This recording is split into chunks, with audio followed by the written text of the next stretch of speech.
The Ninth Gate, directed by Roman Polanski, was released in 1999 and loosely based on the novel The Club Dumas, written by Arturo Pérez-Reverte, and its screenplay was also co-written by Polanski.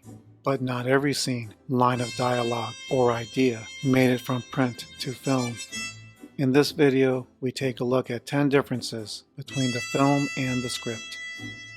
Number 10. Call him Bob. Johnny Depp plays a globe-trotting book detective named Dean Corso. However, if they had stuck to a script name, he would have been known as Bob Corso, described as a tall, lean, rather unkempt man in his 30s. Steel-rimmed glasses, crumpled old tweed jacket, worn cords, scuffled brown Oxfords. Depp was 35 when he filmed The Ninth Gate, and fit into the role and the clothes nicely, including his canvas bag that's right out of the script, though they did gray his hair and made him look more old than Depp was. Corso's introduction in the film is nearly faithful to the script, right down to a couple looking to Corso to appraise their book collection, much to the chagrin of its owner. In the script, it's a woman in the wheelchair who stares blankly into the city skyline as Corso takes advantage of the couple's greed. The script mentions the son cuddles a large scotch on the rocks, but excludes Corso sharing a drink, though it fits his personality rather well. Number 9. Lyanna Telfer wasn't a San Martin. Lyanna Telfer was the 30-something brunette who married Andrew Telfer for his money and restore her French chateau. In the script, the Baroness Kesslers explains to Corso Lyanna came from a family that dabbled in witchcraft for hundreds of years, and they were not named Saint Martin but Saint Damien, and Lyanna wasn't a brunette, but a blonde, who makes her first appearance by photograph on Andrew's desk. Number 8. What about Bernie?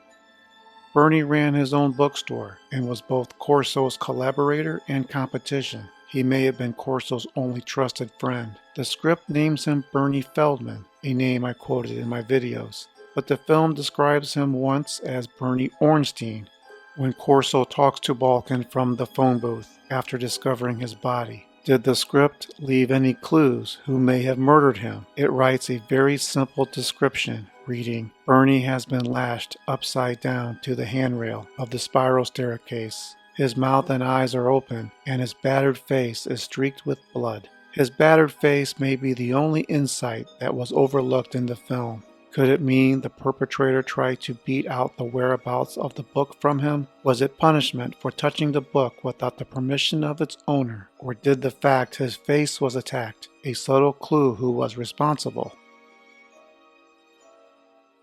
Number 7. Changing historic dates. In the film, as Corso holds the 9 gates of the Kingdom of Shadows in Balkan's library, Balkan reveals it was written in 1666. Balkan adds it was after the author, Aristide Torquia, acquired the Delomalanicon.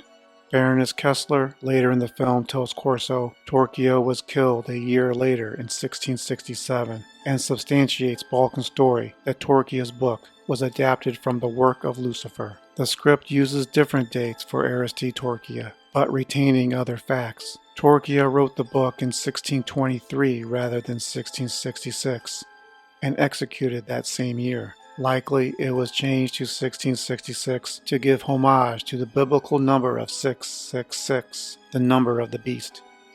Number 6. Victor Vargas and his tax problems. In both the film and script, Vargas confessed he has 834 books in his collection, where he once had 5,000, but the film gives no indication why, other than families like civilizations wither. C'est la vie, my friend. The script goes more in detail what is driving Vargas towards destitution. He explains to Corso he sells 5 or 6 books a year to pay estate taxes. Corso asks why not sell his entire collection and live it up, but Vargas explains his books is what keeps him alive. His reasoning why he wouldn't sell his books off is omitted from the film, likely because he soon later told Corso he wouldn't sell his copy of the 9 Gates to Balkan for any price. The old adage, selling your soul to the devil one small piece at a time, is replaced here, with Vargas selling his family identity one piece at a time to the tax collector. Number 5.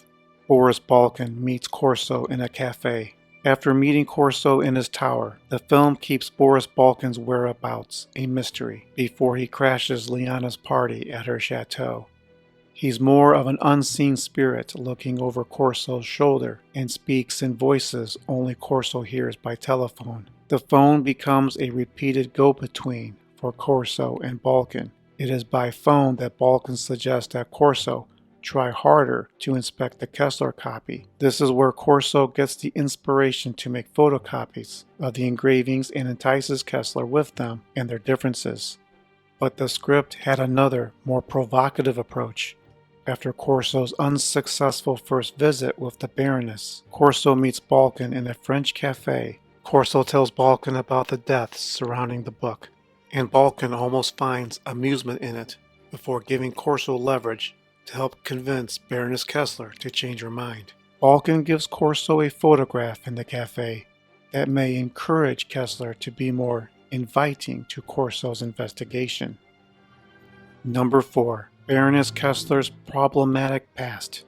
The film portrays Baroness Kesslers as a cool old lady who is straightforward, firm but fair type person, although confined in her wheelchair on the second floor and without a right hand, still presents herself with elegance and sophistication. She acknowledges her youth are long lost, but still has plans to seek wisdom. The Baroness has a book coming out in a year, after all. However, the script makes use of her apparent German nationality and hints of an exile in France. The photograph that Balkan gives Corso is a picture of a much younger and more beautiful Frida Kessler. She stands alongside with two men in World War II German SS uniforms.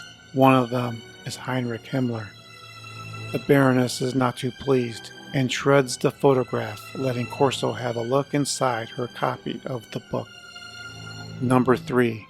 Lyanna's bodyguard went by many names.